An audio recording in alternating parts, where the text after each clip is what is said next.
Hello and welcome back to season 4 of the Mic'd Up Show, where every mortgage has a story. And the Mic'd Up Show is the ultimate hub where hidden stories behind the mortgage industry come to life. My name is Michael Kelleher, and together we dive deep into the entrepreneurial spirit, the strategic insights, the breakthrough innovations that build the world's greatest mortgage companies. Typically, you would find these at different conferences across the country, including the one our guest today, Stephen A. Milner, just came from in San Diego. Our show is for you in the mortgage industry that maybe doesn't have the financial access. Maybe your lender owners or bosses have not sent you nationally yet, maybe because you're so talented they're worried you might not come back. But for whatever reason, we give you access to these giants of the industry to show you that they are very accessible and they do want to lift all ships with the tide. So whether you're advancing your career or you're scouting for industry leaders to work alongside or exploring opportunities in fintech and prop tech and how it can come into mortgage, you're in the right place. So get ready to unlock the story behind every mortgage. Let's dive in today with Stephen A. Milner.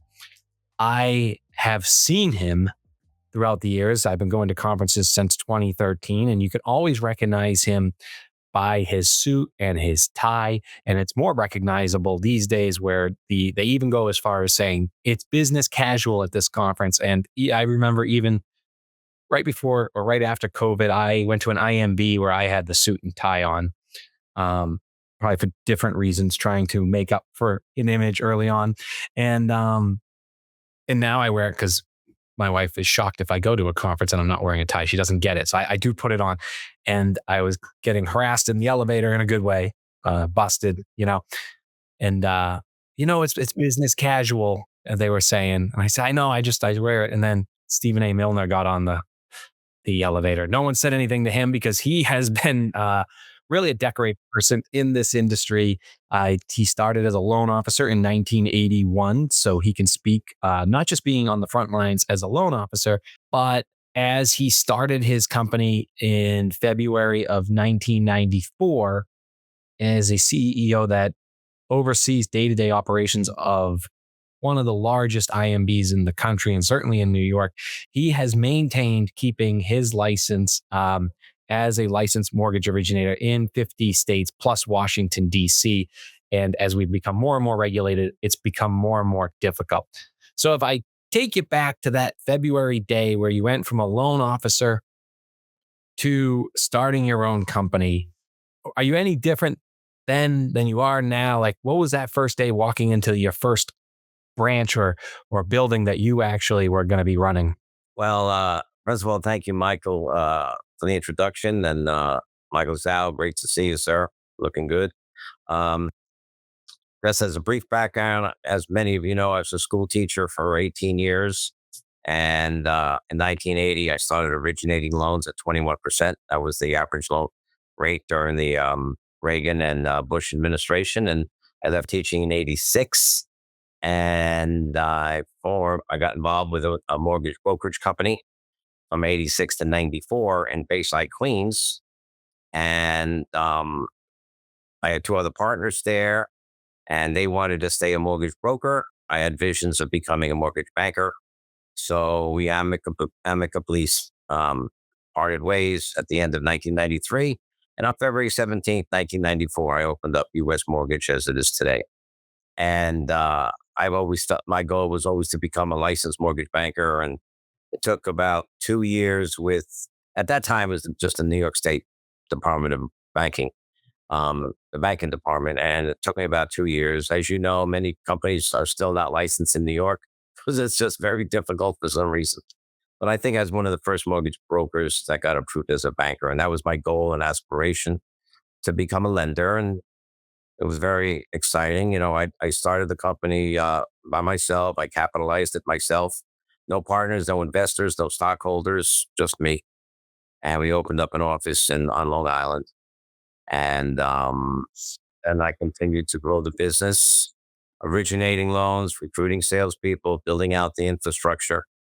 I stayed away from the subprime era the late 90s, early 2000s under the Clinton administration and the George W. Bush administration. I stayed away from those loans. I've always said one of my Milnerisms, as I call it, if it doesn't make sense, it doesn't make dollars. So I just didn't understand those loans. And I've always felt that a borrower must be able to demonstrate the ability to repay the loan and the willingness to repay the loan. And that philosophy is probably what has kept me in business for going on, what, a little over 31 years now. And as you mentioned before, Michael, during the Great Recession, the Financial Reform Act was passed. Part of that was the creation of the SAFE Act, which required loan officers to become licensed. So I wanted to expand throughout the country. At that time, we were only licensed in New York and New Jersey as a banker, and I felt I wanted to expand my footprint throughout the country. And then as I said, the SAFE Act was passed requiring loan officers to become licensed. So I volunteered myself to be the QI, the qualified individual, to become licensed as a loan officer. So it took me about 2 years. I traveled to, at that time, you had to travel to a testing center in the state that you wish to get licensed in. So I traveled from Hawaii to Alaska to Maine to every testing center. It took me about 2 years, but I got it done by 2010. And that enabled U.S. Mortgage, thusly, to become licensed in every state. So by 2010, we were licensed in every state, including Washington, D.C., so we have 51 licenses. And I spend 39 hours, 8 hours for the CE, and then another additional 31 hours every year doing my continuing ed. I still originate 8 to 10 loans a month with my assistant, Julie Curto, who's been with me about 27 years now. She's licensed in 48 states. I think it's very important for a CEO to originate. I believe in doing that. It really keeps me in touch with the challenges and frustrations that loan officers are going through at the kitchen table, so to speak. And I really enjoy that part. It keeps me in touch with marketing initiatives, lead generation initiatives, as well as product. There's so many different types of products available now, more so than they were ever before. But so that's sort of an overview of where I've been and where I am now, where I'm going. We continue to expand throughout the country. So, and I really appreciate this discussion. So thank you so much.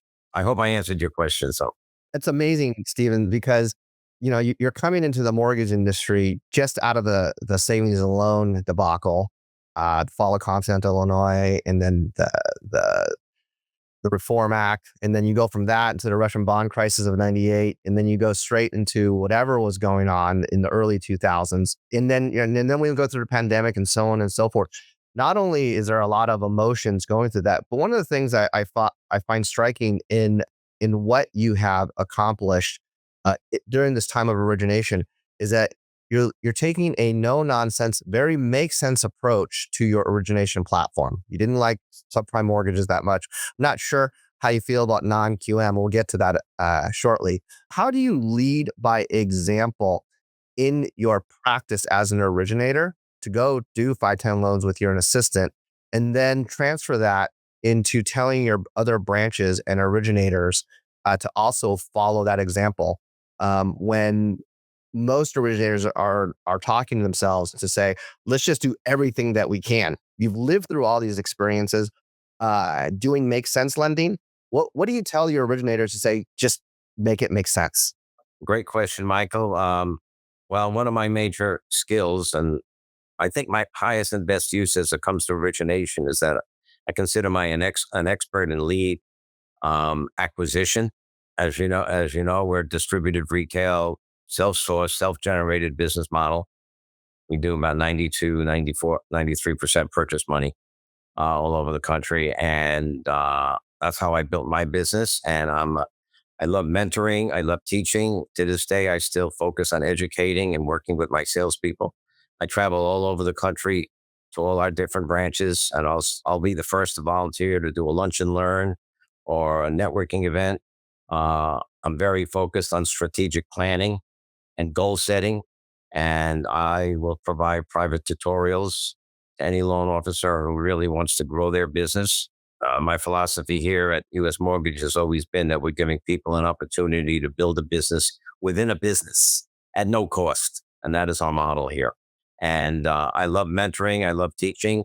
I'm great at marketing and I'm great at lead acquisition. It just happens to be probably my highest and best use as a leader because I live it, I go through it, and I can help a loan officer become very successful within a short period of time. And I've done that with many, many, many loan officers. And as I always say, no one woke up one day and they said they wanted to be a loan officer, right? No one I know. And I know a lot of people in this business, and it becomes an evolution and it's a great opportunity to build a business. And that's what I just happen to be good at: marketing and lead acquisition, the various techniques that I use that I've been using since 1980, that to this day I still use them, and I promote them and I teach them and I mentor them. And I think it works pretty well. So Yeah, I think you have really an amazing trait of, there's a famous Instagram out there where someone says to really unlock wealth, you need to learn how to work on yourself and not just work on your business. And it's starting to unlock for me coming to life. I began writing on LinkedIn, and it wasn't for the vanity metrics that most people think in marketing. It was the type of people that all of a sudden were direct messaging me that could relate to writing better than video the whole time. And I never knew that because I didn't take the time to work on myself in that area. I think loan officers that come in and work with somebody like yourself, you've really mastered having a brand, an aura to yourself that must lead to lead generation, of being somebody they can trust and have a feeling that they know exactly what that person needs for a mortgage. I can just add one other point. Sorry, Michael. One of the things I Yep. stress to all my loan officers is that they must adopt what I call a giver's gain mentality. They have to be able to ascertain first what they can give to their referral sources before they try to gain. Most loan officers have their hands out and they want to try to gain immediately. That has never been my methodology.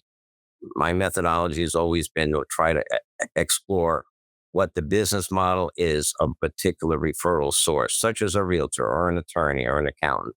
Get to know them, get to ascertain what their business model is and what you can do as a loan officer to increase their business. And by doing that, you're going to be giving first, and then gaining just becomes a natural occurrence. So I meant to mention that before, but the giver's gain philosophy is something that most loan officers do not do. Their hands are out for business because they have the best rates, the best products. You have to think differently. You have to help people improve their business. Give first, and then you will gain. Sorry, Michael, but I just wanted to interject that.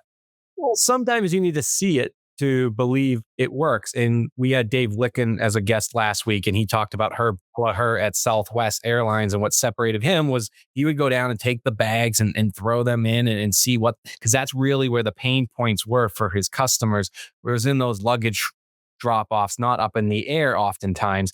So when you said you originate, that's what sticks out to me. I also point out I was at a conference recently and I ran into Stephen and Jim Bopp, and we were eating, and I told him about my new daughter and Yes. Elise Kelleher to the family. And he sent me, he took down my address and sent me this book, The New First 3 Years of Life. And what his message to me was a stat about how much of an IQ is produced and how important every minute is at this point in her life. And it'll tell you pieces, for example, that it takes 18 months for a baby to really remember an object. So whether you take it away or not, it's not going short-term memory. You just want to replace it. It gives you all these ways to make the mind bigger, the mat bigger, so it can absorb more.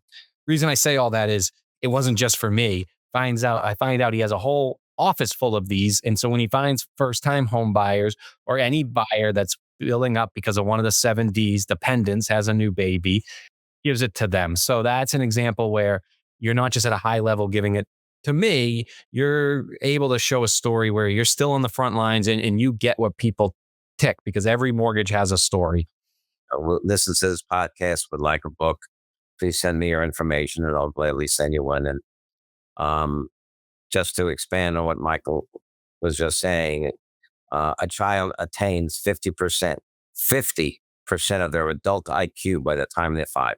50%. So by the time from 5 and through adulthood, they only gain another 50%.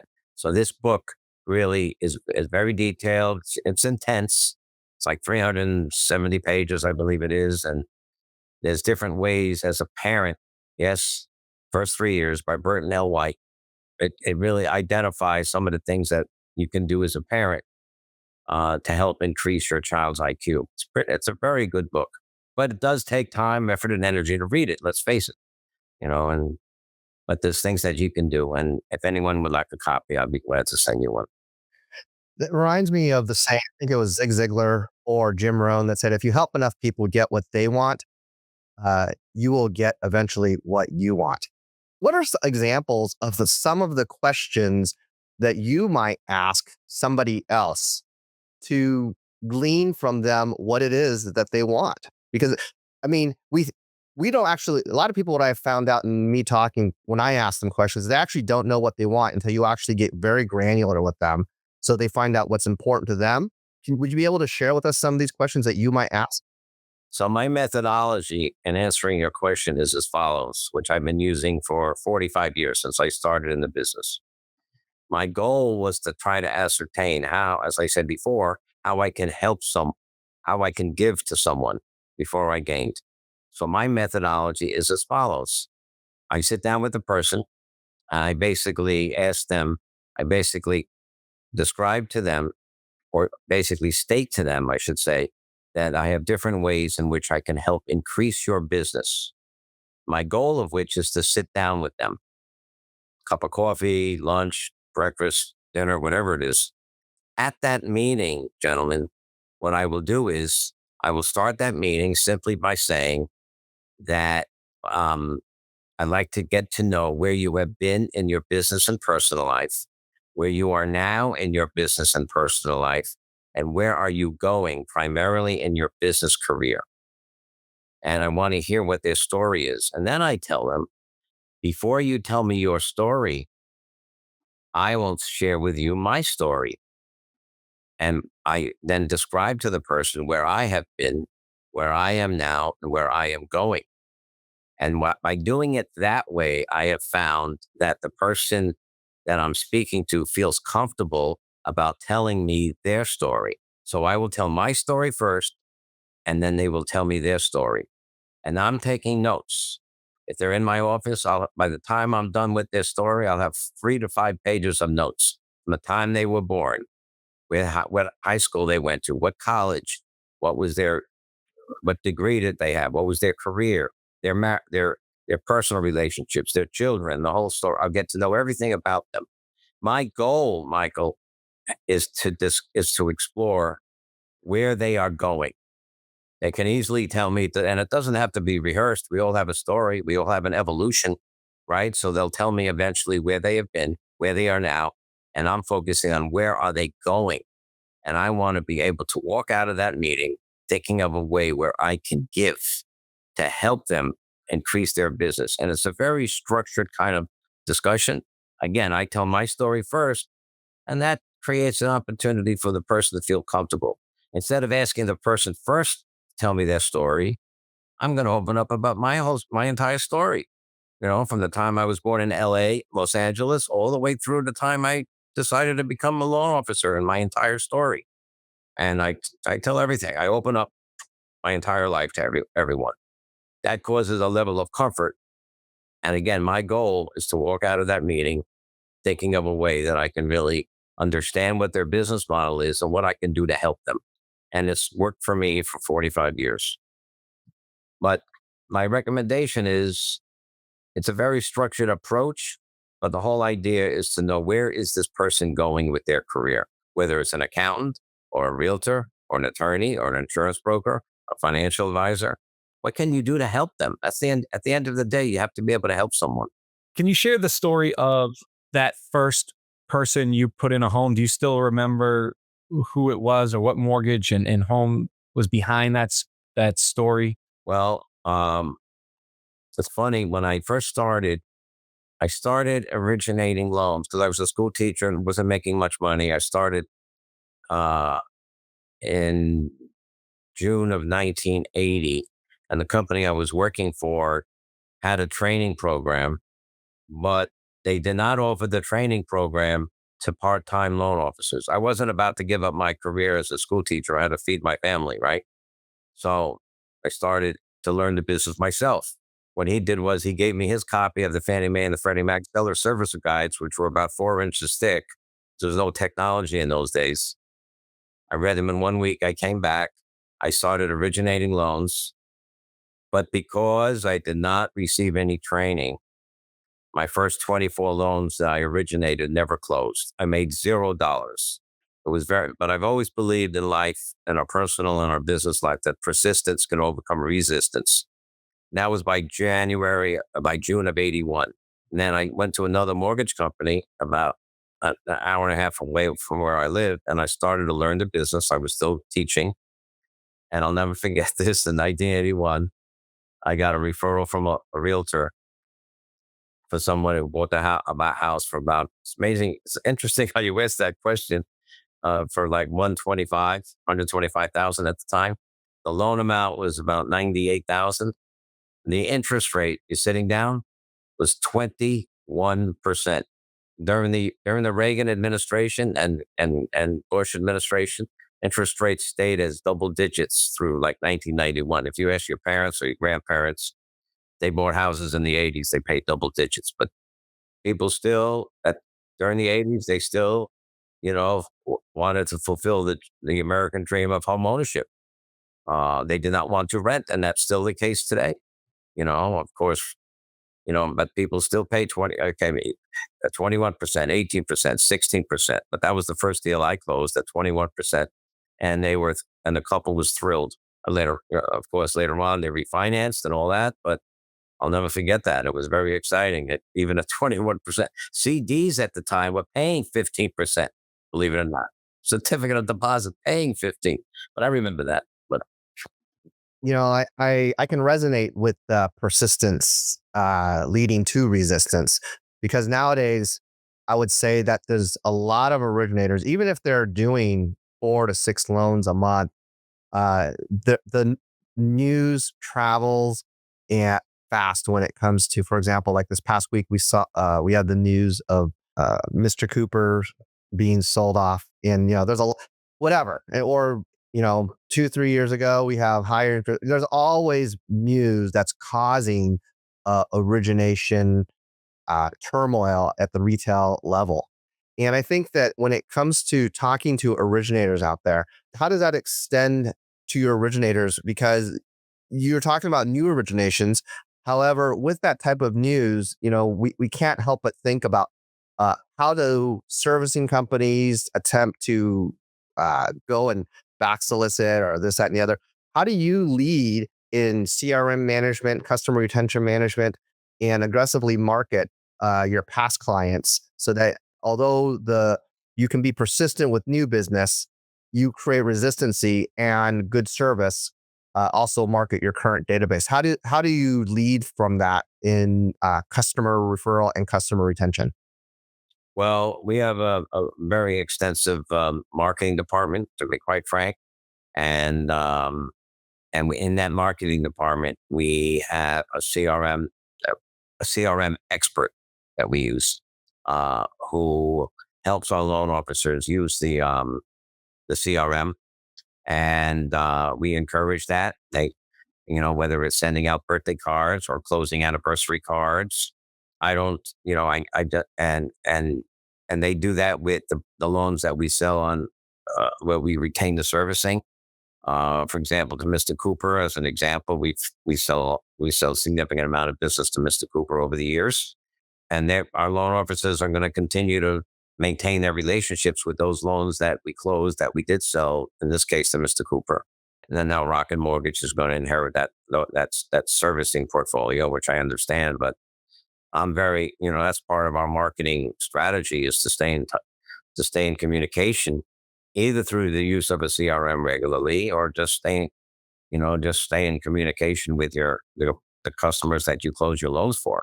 There's a lot of different things that you can do, but most common ones are anniversary cards, happy birthday cards, and you should allocate And we encourage our loan officers to allocate at least one day a month to send out birthday cards to everybody in your closed loan pipeline.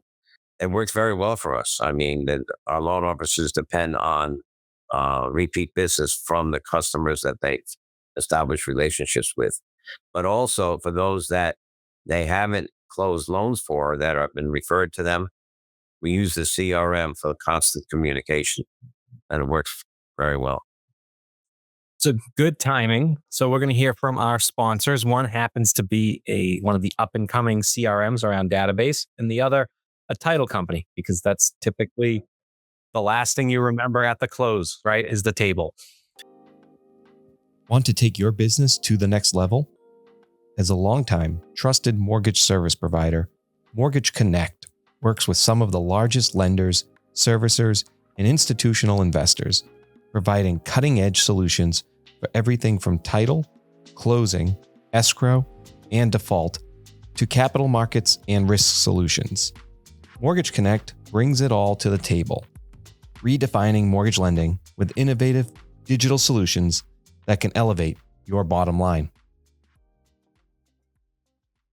It's time to use AI to revolutionize the way you do marketing in 2025. With ADM Intelligence, we have access to 5,000 consumer data points and proprietary AI technology that helps you understand who is in your database, what's the likelihood of people to do a real estate transaction, and also who they are. So for example, someone who's 50% likely to transact the next 6 months, who's a first-time home buyer, should receive very different content than someone who is, let's say, not as likely to transact that already owns a home. And of course, our content team will provide you with all of that turnkey out of the box to market to everyone in your database. So to learn more, come find us at ICE.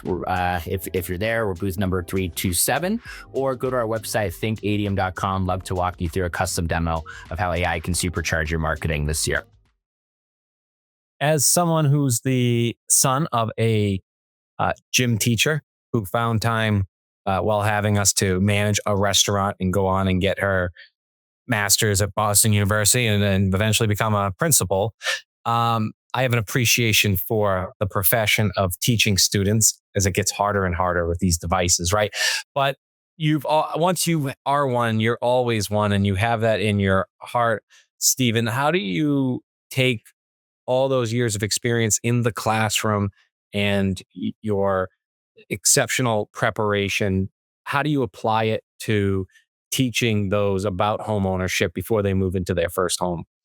When I'm speaking to a client, Yeah, I was saying a customer, but if you want to apply it to maybe loan officers that join the first time, however you feel like it's the perfect way to use that superpower or experience that others may not have, does it still pop up even now?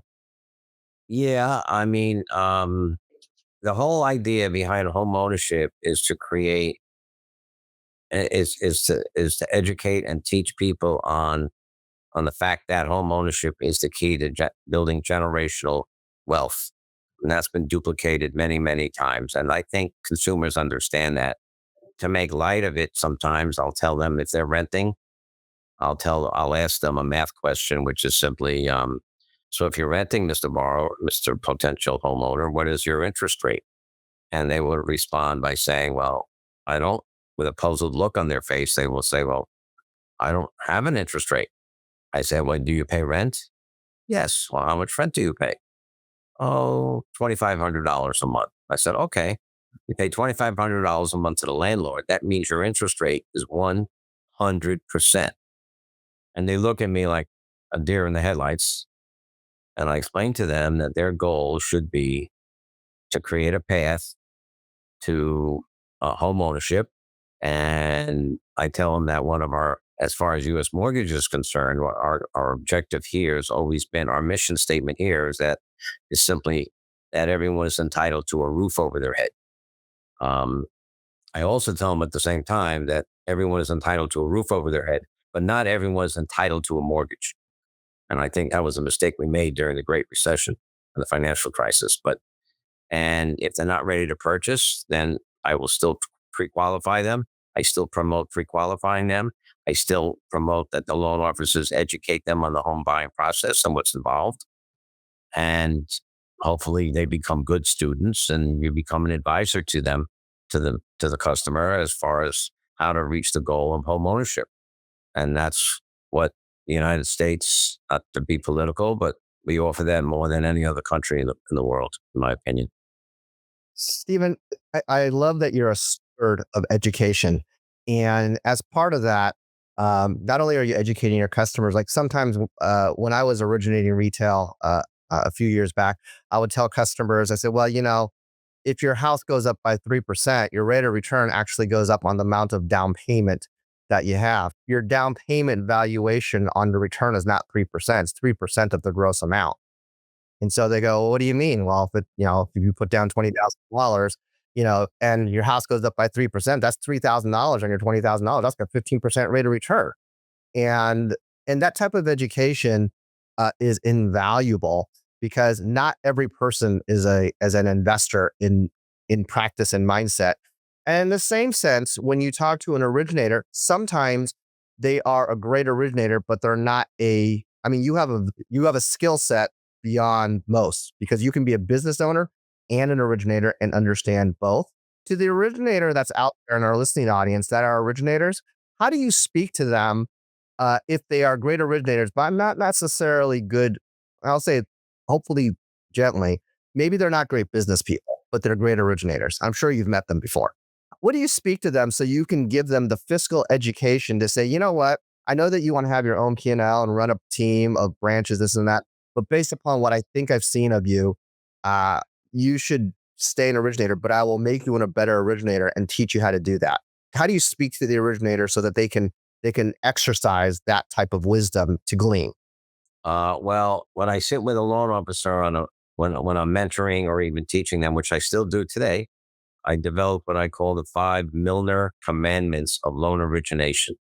The 5 Milner commandments of loan origination, which are that a loan officer, a potential loan officer, or even a current loan officer has to become a student of the following tasks. They have to know how to sell, how to qualify the borrower, how to take a full application, how to follow up with their pipeline, and how to market themselves. Those are the 5 Milner commandments. You have to know how to sell, how to qualify, how to take an application, how to do pipeline follow-up, and how to market yourself. And I tell them straight up that there are times over the years, as you develop your business, you may be good at selling and marketing, but you're not a good tech, and maybe you don't develop the technical skills of qualifying the borrower, taking the application, or pipeline follow-up. Then there are those that I tell them that are great at the technical side, the qualifying, taking the app, and the follow-up. But they have what I refer to as call reluctance. They're not strong in selling and marketing. And I encourage them that at some point, as you develop your business, you're going to want to bring on at least a part-time loan officer after you identify what your weaknesses are, or loan officer assistant after you identify what your weaknesses are, to fill in what you are not strong at. Maybe it's the technical side, or maybe it's the selling and the marketing side. And I tell them that will come over time. But at the very least, as you're developing your business, you should try to become an expert at those 5 Milner commandments, as I call it. And they embrace that. They welcome that. They understand that. And I help them with each of those 5 commandments. There's techniques for knowing how to sell to your borrowers and to your referral sources. There's reasons why you want to pre-qualify somebody and how to pre-qualify. There's reasons on why your applications should be complete applications, so that when an underwriter looks at that, it tells a story. It's like a novel. Pipeline follow-up, you need to know the status of your pipeline so you can communicate that to everyone that's directly or indirectly involved in that transaction. And then, of course, you have the marketing side. I always tell people that marketing is the key to expanding your lead acquisition processes, and that's how you accrue and accumulate new referral sources or existing referral sources through marketing. Marketing is the key and to growing your business, and you have to be able to do that. Now, if you have call reluctance because of that, well, then you have to fill that You have to fill that void. I always say, do not do something you could pay somebody to do. Whether it's cleaning your pool or mowing your lawn, identify your strengths and fill your weaknesses with someone else that could help you continue to grow your business. And that philosophy seems to work. And that's what I encourage them to do. Identify your weaknesses and then take it from there. And it does work. And I've been doing it for many, many years. And marketing is the key to growing the business. And I always say a business without a sign is a sign of no business. So they should be doing it. Stephen, when I see you in your suit and tie, and I mean this respectfully, but it kind of reminds me of you're like Superman. You know, when your suit is like a Superman suit, and the reason that I say that is because it's when you're putting on a suit, reminds me of kind of the older time to think of like Roland Arnell or Anthony Mazzillo, and there's an old school representation of not only respecting yourself but also respecting the business and the trade as well. And not only is that a part of your brand, it's also a part of who you are. And I think that brings a sense of confidence, not only to you as the brand, but also to the originator. It's something that's actually kind of a lost art at the moment.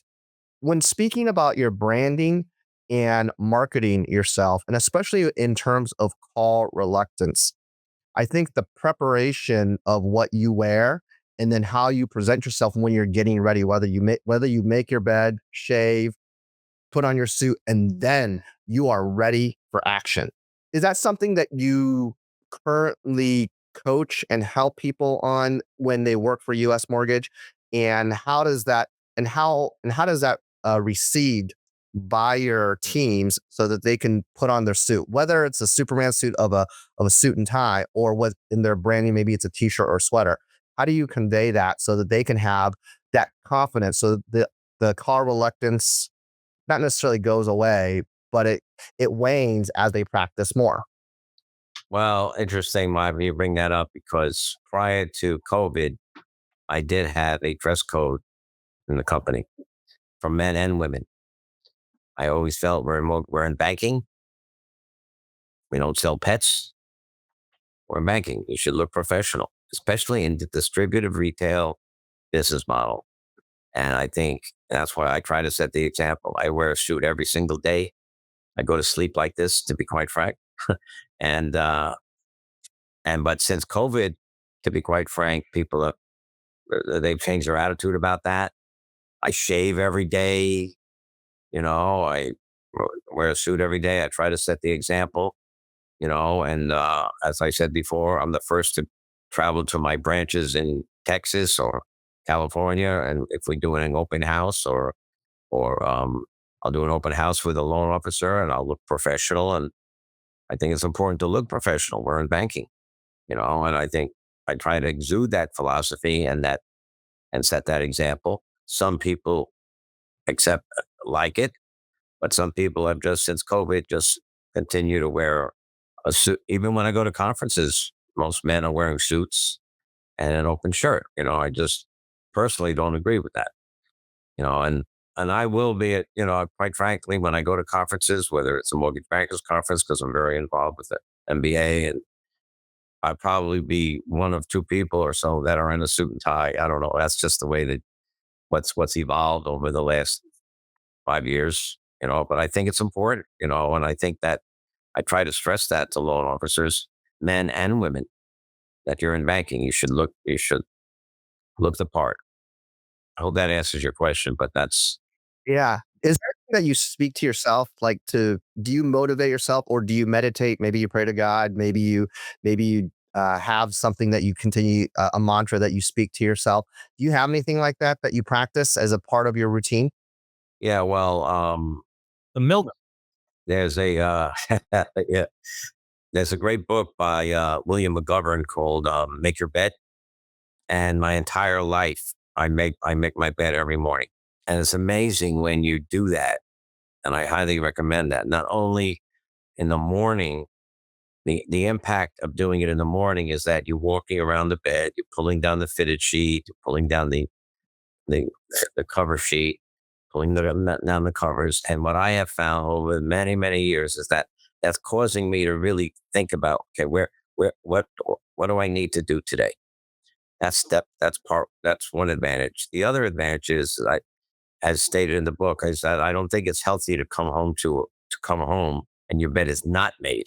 So I've always done that my entire life, and that really sets to be cognizant of what I have to do every day. And it really helps me to think about the kinds of things that I need to do, because I'm actually, when you're walking around the bed, you're thinking about all that's about to happen and occur when you get to the office. So that's one of the routines I go through, and again, I just love this business. Some people live to work, some people work to live. Working to live is budgetary in nature, which I understand. You have to feed your family.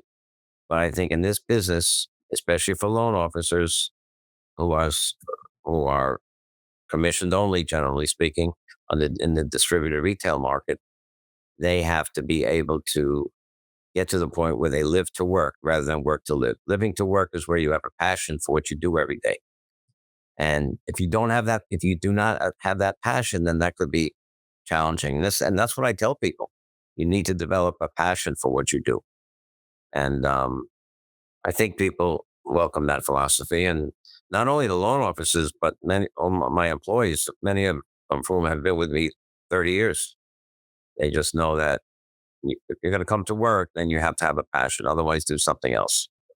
And one way to re-energize that passion in this industry is an upcoming conference called the Advocacy Conference. One piece I commend about you, Stephen, is you show up, and obviously showing up is not always the easiest to do it consistently year over year, decade over decade. But I think the younger generations just don't show up as much, whether it's in mortgage or your local meeting every Wednesday. There's different ways that they give back. But as this industry consolidates, there's less representation at the top at these advocacy conferences and other conferences. The advocacy is your why. If you plan on retiring or working the next decade in this industry, what does the industry mean to you? And this is where the industry goes and tells DC why we're important for homeowners to build generational wealth, not just some rocket app that clicks on subscriptions, right? The education you talked about. Can you just, talk about showing up for advocacy and what loan officers need to understand that they might have to pick up some slack in a consolidated industry to make sure we have enough numbers in the future at this conference specifically? Well, Michael, I attend I attend conferences about probably 18 a year. I'm very active with local statewide MBAs. I was chairman of the board last year for the Mortgage Collaborative. I'm very involved with the Mortgage Bankers Independent Executive Council. I'm on the council. My purpose in going, to be quite frank, is to leave those meetings, those conferences, with what I call nuggets of information. I'm always willing to learn, and I'm the first to say that I do not know what I do not know. And I go to the National Advocacy Conference because I want to become educated on what issues, as far as the NAC conference is concerned, could impact our business. And I do that on a state level as well, because I need to know because we're in every state. So I need to know what statewide issues could impact my loan officers in certain states, in every state. So I try to become a student, and that's why I go to these conferences. And and Michael, when we go next week, I'm sure one of the topics is going to be the HUD mortgagee letter that was issued last week regarding non-permanent resident aliens that FHA loans that will not be insured after May 25th. And I think it's important as a C-level individual in a mortgage company that you become a student of these issues. And I think because it could impact how you're running your business as a C-level employee. I've always said, and education is very, very important, and you have to stay informed. I've always said an educated consumer is our best customer, and I like to feel educated so I can relate to my loan officers, who are my customers. My loan officers are my customers. They need to know what's going on in the industry. Today, we had a senior management meeting, and that was the main topic today about, okay, how are we going to handle the the impact of the non-permanent resident aliens. In our case, we do 11 to 12%. Michael, at the beginning of this meeting, you said that, I believe you said that there's another company that does 8 to 10%. I mean, that could be impactful. And they thought it was just people, the media makes it sound like it's people that maybe came over the border illegally, but it's not. It's so many different great employees here in America that have the W-2s that really qualify perfectly for a mortgage, a repay. They have socials, they have W-2s. They're just not permanent residents. But listen, one of the main topics I'm going to be talking, now that you got me started on this topic, is that personally, I feel by the end of the summer, Fannie and Freddie are going to adopt the same restriction. So look out for that. And I think that's going to be one of the takeaways that I want to walk away from the conference. To what extent does the NBA feel that that's going to happen as well? And that could be impactful. We all, just so people know, when we go down there, like the HUD, this black and white, there's a lot of gray area that we're asking for guidance on. Yes. And so the gray area right now around Fannie is, it says you do not lend to people in this area that you think will not be residing there for at least 3 years. And now with everything you're hearing in the media, you have to start to wonder, can I consciously say that this person will be around in 3 years if they're trying to fight against that and maybe, remove their citizenship? That's going to be a gray area until they actually announce something, and they might just stay in gray area. And so it's on Stephen and whoever, myself, we go down there and we just try to tell the politicians the adverse and also the ripple effect. It's never like the primary decision they make. It's the ancillary collateral damage that really hurts those. So we all sit at our state tables, right, Stephen, and sort of do it unified together within our state. It's the easiest conference to go to because you actually have allies. And I think, Michael, there are also going to be a lot of discussion about the privatization of Fannie and Freddie. They've been under conservatorship, Dodd-Frank, I guess, and 09-ish. I think July of 2010, Dodd-Frank was implemented, and CFPB was created in January of 11 to oversee Dodd-Frank. But I think so they've been in conservatorship since then, and they're making billions and billions of dollars. So at some point, I think there's going to be discussion at the National Advocacy Conference about the likelihood of the GSEs becoming private entities like they were before, right? And what is the time frame for that? And that occurs, and what would be the ramifications to independent mortgage bankers or the entire origination business model? Personally, I think that they're going to raise their guaranteed rate fees, the guaranteed fees, I should say, the G fees as they're called, and that could impact interest rates. But we'll see how that goes. But I'm sure there's going to be a lot of discussion about that. I'm sure that's on the list of the president wants to do in terms of saving money. I would think.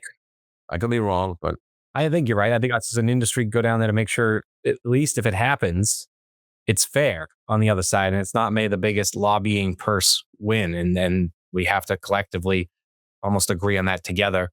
I will let Mike do the final sign off, but I did want to make one quick point, Stephen, in the form of a rhetorical question or an actual question for comment. But I do think as we talk about generational wealth, and we will go down there and talk about generational wealth, the fact that you had a path and even said, go on a journey, son, before you come back. But the fact that your mortgage company represents a generation pass down where your customers that you've told years ago you're going to look out for them for their generational wealth, you have a family plan to make sure that your next in line is going to help out their next in line. I think that's really cool, and hopefully we get to hear more stories about that by our guests on the show and more people promote doing that. So I'm sure you enjoy working with your son day to day. I know you do. I'll just interject because you brought that up, that I do believe that a company should have a built-in succession plan. Many of the companies that have entered into M&A activities since the last 5 years did not have a built-in succession plan, and that's caused a great deal of discontent during any kind of sale or merger or acquisition, in my opinion. My story on that is really quick. When my son was born in 78, in 1980, 1996, he says, Dad, he was just accepted to Boston University at the time. He graduated high school, and he says, his name is Scott. And he says, Dad, it makes no sense for me to go to college. Why should I go to college and you spend all that money? And he spent 4 years in college. I sat him down and looked him in the eye and I said, Scott, two things are going to happen. Number one, you're going to go to college. I'm going to pay for it. Number two, you're not going to join my company until you can bring something to my company. I said to him, just because we share the same last name does not mean you're going to come into my company and possibly ruin what I work 18 hours a day for. And he did not understand, quite frankly, what I was talking about. And I went on to tell him that there's terrible stories you hear about children who enter their parents' company. They don't understand at an early age, they don't understand the business. They don't understand how to deal with people. And very often the business fails. But most importantly, the relationship with their parents becomes very challenging, and it could lead to the ruination of a relationship. So he embraced what I said. He went to Boston University, became a very successful investment banker on Wall Street. And then in 2010, when the company got licensed in every state, he decided to come on board because I felt that he could really bring value. Because at that point, I had to expand my senior management team, all of which are still with me today. And he's the president of the company. And I am, again, the founder and CEO. Again, no partners, no shareholders, no stockholders. It's just, and we have distinct responsibilities. He's great on the IT side and on the economic side, in terms of creating successful pro formas for potential candidates that we look to bring on. He's great with that. He's got a very high, what I call EQ, emotional quotient. Very calm, very easy to get along with. People really realize that. And I stress to people when I'm talking to them for the first time that if they're thinking about making a move, whether they come to me or another company, they should only go to a company that has a succession plan built in. To upset your whole life, your career, to find out a year or two later that the company is going to be sold because there is no succession plan, I think is a mistake. So we stress that. And he and I have a wonderful relationship. We get along. We have separate and distinct responsibilities. I'm very involved in the marketing and the education and the training. He's very involved on the IT side and the accounting, and we really have a great relationship. The only problem I have with Scott, to be quite frank, is that he cannot keep up with me, but he's still working on that. Not did you hear that? I know he's not on, but I'm just saying. If I could glean anything from our interview with you today, Stephen, I would say generational wealth is one of the themes and topics of our entire conversation. I think there is an attitude, generally speaking, that people think generational wealth only is on a fiscal or monetary level. However, generational wealth, from the way that you have proceeded to sell, from the way that you have led and are leading and are doing with your son currently at US Mortgage, has led us to believe that generational wealth just isn't about financial means. It is also about the way we do business, the personality and disposition of how we approach business, and then also how we can glean from that to lead that to another level, generation after generation, and then not with US Mortgage and your leadership of founding the company to your son and maybe to the next generation, whether it's by birthright or whether it's by M&A. There is a culture that Stephen Milner has in generational wealth in his leadership. I love that you have commandments. I love that you have a sense of leadership of not just how to do things, but you are also doing those things that you practice in your origination, in your leadership, and as an executive at the C-suite level for US Mortgage. Stephen, thank you so much for coming and providing us with this, with your wisdom and gleaning of leadership and style, because this interview just isn't about asking you your story. It's also about providing leadership through the Mortgage Collaborative and through the MBA, and how you are providing generational wealth, not only from a financial level, but also in leadership, so that the next generation of originators and C-suite owners of IMBs can also lead themselves into success as well. I just want to close by saying that as a leader, when you're working with any employee, always remember that if the student has not learned, then the teacher has not taught, which means that you have to explore different ways to teach the content to your student, whether it be a loan officer or whether it be a non-commissioned employee. And sometimes people don't have the patience that is required. Not everyone is going to learn the content as you think they will. So, and that sometimes it's a struggle with our children, with our employees. The student has not learned and the teacher has not taught. That's always been my philosophy. Thank you for joining us on this journey into the heart of mortgage innovation. Remember, every mortgage has a story, and we're here to help you write yours. If you enjoyed today's insights, please subscribe, share with your network, and connect with us on social media. Until next time, keep pushing the boundaries and uncovering the stories that drive our industry forward.